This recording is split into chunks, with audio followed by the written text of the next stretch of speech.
అమరావతి రాజధానిలో 1 kilometre road వేయడానికి దాదాపు 53 కోట్లు ఖర్చు అవుతుందట. ఇది నేను చెప్పింది కాదండి, గ్రేట్ ఆంధ్రాలో ఒక ఆర్టికల్ వచ్చింది. ఆ ఆర్టికల్ లో చూసిన తర్వాత నేను కూడా నివ్వెరపోయాను. ఇన్ని కోట్లు ఖర్చు పెట్టి అమరావతిలో రోడ్లు వేయాలా? అటువంటి ప్రాంతాన్ని రాజధానిగా ఎందుకు ఎంచుకోవాలి?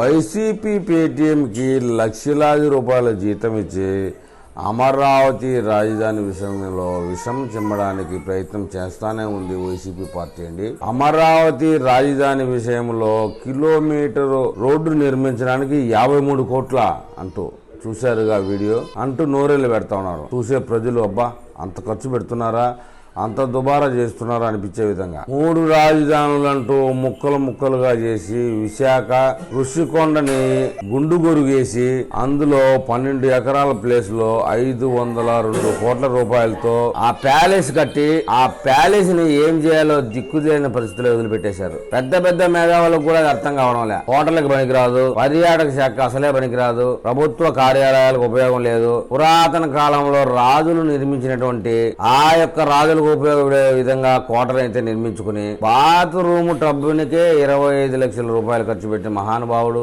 మసాజ్ చేయించుకునే మార్బుల్ బండ 80 లక్షల రూపాయలు పెట్టి తెచ్చాడు. ఇక లెటిన్ కి వెళ్లే టబ్బు 3 కోట్ల రూపాయలతో ఖర్చు పెట్టిన మహానుభావుడు. ఆ విధంగా 580 కోట్లు నాశనం చేసినటువంటి వాడు. వాటి మీదంతా ప్రచారం చేయకుండా తార్ రోడ్లు వేస్తున్నారు, అమరావతి బాగా హైకోస్తా ఉంది, అమరావతి అభివృద్ధి చెందుతా ఉంది అనేటువంటి కుళ్ళు మనసులో పెట్టుకుని కిలోమీటర్ రోడ్డుకి 53 కోట్ల అంటూ ప్రజల్ని తప్పుదోవ పట్టించే విధంగా అమరావతిలో రాజధానిలో కిలోమీటర్కి 53 కోట్లు అంటూ ఎద్దేవా చేస్తూ అంత వ్యయం చేస్తా ఉన్నారు.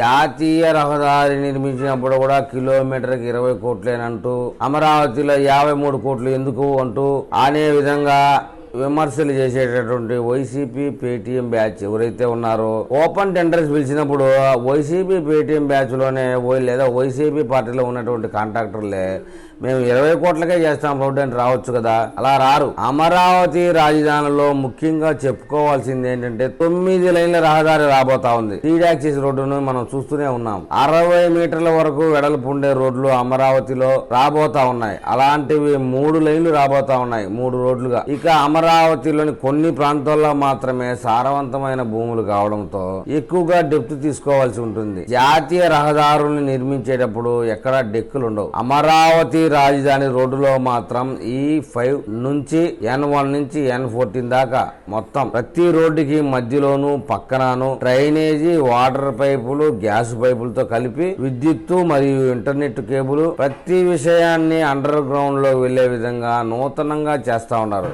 మనుషులు కూడా కింద అండర్ గ్రౌండ్ లో తిరగలిగే విధంగా ప్లాన్ చేసినటువంటి రోడ్డు అది. దానికే కిలోమీటర్కి 16 కోట్లు ఖర్చు అవుతుంది. రోడ్డుకు కాకుండా ఈ ఇంటర్నెట్, గ్యాస్ పైపు, ఇతరత్ర డ్రైనేజీకి సంబంధించిన వ్యవహారాలకి అది కూడా రోడ్డు నిర్మాణంలో భాగంగానే కలపడం జరిగింది. ఇక వైసీపీ పేటీఎం బ్యాచ్ అంతా అమరావతిలో 1 కిలోమీటర్కి 53 కోట్లు చంద్రబాబు నాయుడు తోసుకొని ఇంట్లో పెట్టుకుంటాడు అని వీడియోలు చేస్తా ఉన్నారు. అయితే ఆ వీడియోలు చేసే వాళ్ళ మటుకు వైసీపీలో ఉన్నటువంటి బడా కాంట్రాక్టర్లు చాలా మంది ఉన్నారు. పెద్దిరెడ్డి లాంటి వాళ్ళంతా టెండర్లు వేసి మేము 20 కోట్లకే చేస్తామని చెప్తే టెండర్లు ఖచ్చితంగా వాళ్ళకే దక్కేటి. ఇందులో రికమెండేషన్స్ ఏమీ ఉండవు. ఎవడైతే తక్కువ టెండర్ వేస్తాడో వాడికే వస్తుంది. టెండర్లు వేరు, అమరావతి అభివృద్ధి కావడం అసలు వాళ్ళకి ఇష్టం లేదు. వైసీపీలో నేతలు ఉన్నటువంటి కొద్ది మందే ఉన్న అమరావతి పదం పలకడమే ఇష్టం ఉండదు వాళ్ళకి. అమరావతి పేరెత్తితే భయపడే వాళ్ళు కొంతమంది మేము అమరావతి రాజధాని కట్టుబడి ఉంటామని కానీ మేము 3 రాజధానులకే కట్టుబడి ఉన్నామని చెప్పే దమ్మ ధైర్యం కూడా లేరు వాళ్ళకి. సీనియర్ నేత బొత్స గారైతే రాజ్యసభలో అడిగిన ప్రశ్నకి మీరు 3 రాజధానులా లేకపోతే అమరావతి రాజధాని అంటే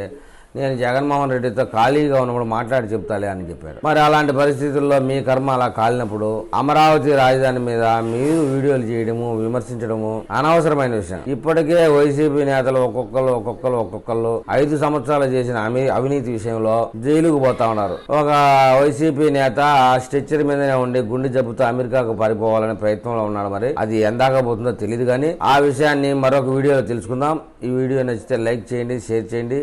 నా ఛానల్ మీకు వీడియోస్ రావాలంటే సబ్స్క్రైబ్ చేయండి. నాకు మీరు ఏదైనా తెలపాలనుకుంటే కామెంట్ రూపంలో తెలపండి.